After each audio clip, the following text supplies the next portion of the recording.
We're talking with Tony Patchett, former Special Assistant District Attorney who specializes in government corruption and political influence. He's here today to share what he learned while heading up the Belmont High School investigation of government corruption.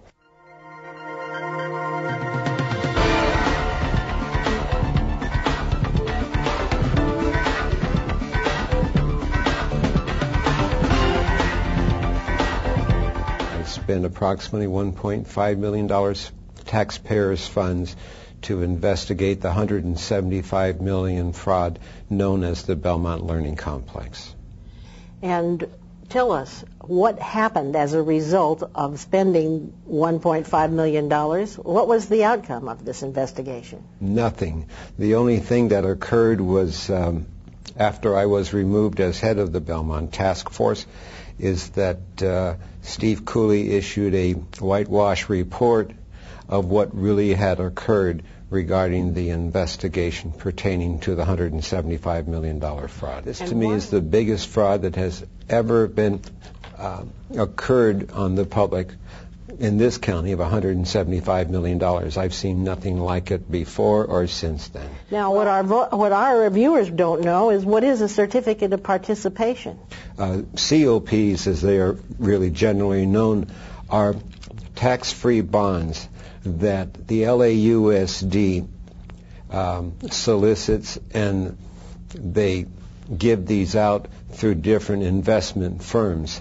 These tax-free bonds are then sold to the public.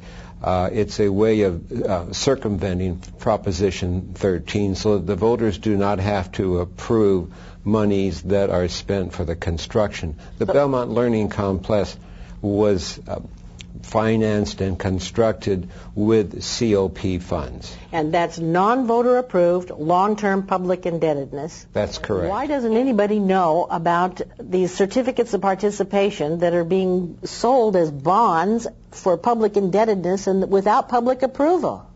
I believe the reason that nobody knows about certificates of participation is because the LAUSD does not want the general public to know how they use COPs to finance various projects. The COPs were used approximately $92.5 million regarding the Belmont Learning Complex. COPs have also been used to finance the administration building of LAUSD, which was acquired. And basically, what he's saying here with regards to the terrible problems of the environment on that property is, did they disclose that to the investors? No, there was no disclosure to the investors of any environmental problems, nor were the investors advised that the monies from the certificates of participation would be used to build the retail infrastructure for Belmont, which was anywhere between $13 and $25 million. These bonds are paid for with property taxes, aren't they? Well, they're really paid for by tax-free bonds, and they're supposed to be eventually reimbursed. Now, I know at the present time LAUSD has outstanding $866 million of COPs that have been issued. That's certificates of participation. That's correct. Without a vote of the people. And without any vote of the people. To me, from some of the documents that we've been looking at, is that whenever they want more money, they get certificates of participation, and then they ask for bond measures, thinking that they'll pay it back from the bond. But isn't that kind of like a pyramid scheme or something? I believe you hit it right on the head. It is what I consider pyramid scheme. It's a way to defraud the voters for what they're really doing without voters knowing anything about it. Where's all this money going?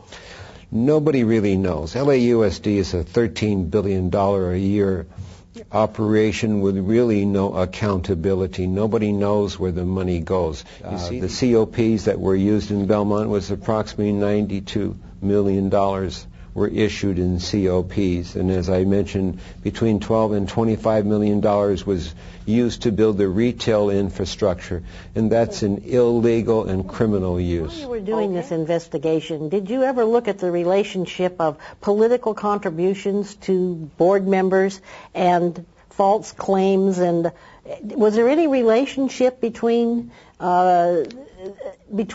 It's like an incestuous relationship, yes.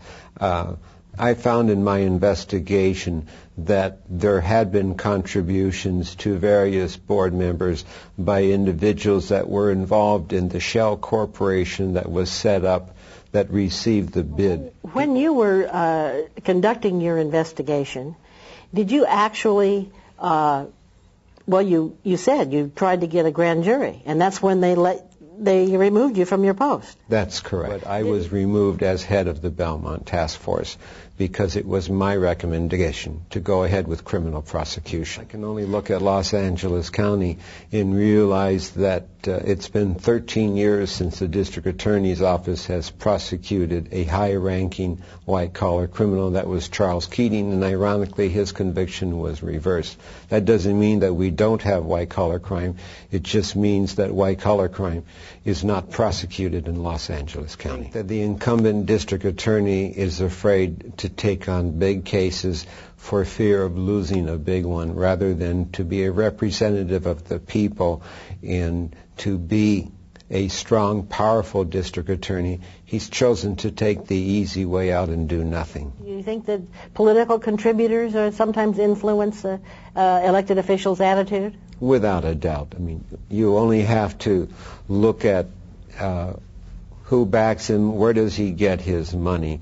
And that's one of the things that I'd like to do, is I'd like to take the for sale sign down off the district attorney's office. The people that wanted to get rid of that property and sell it to the LA Unified School District so they wouldn't have to clean it up? That's correct. And in fact, the ironic thing is that when that property was appraised as if there was no environmental contamination on the site. The State Division of Oil and Gas, in a letter written to LAUSD, told them they could not find a worse site imaginable to build a school. Well, this is just mind-boggling to think that the school district would be put in a position of having to clean up a toxic waste dump, and they're financing it with non-voter approved certificates of participation, long-term indebtedness, which circumvents Prop 13, and nobody knows about it. Nobody knows about it. In fact, the appraisers were told not to include the environmental conditions when appraising the land value, that there were kickbacks and there was bid rigging, and there was what I call a license to steal. So they lied. They sure did lie.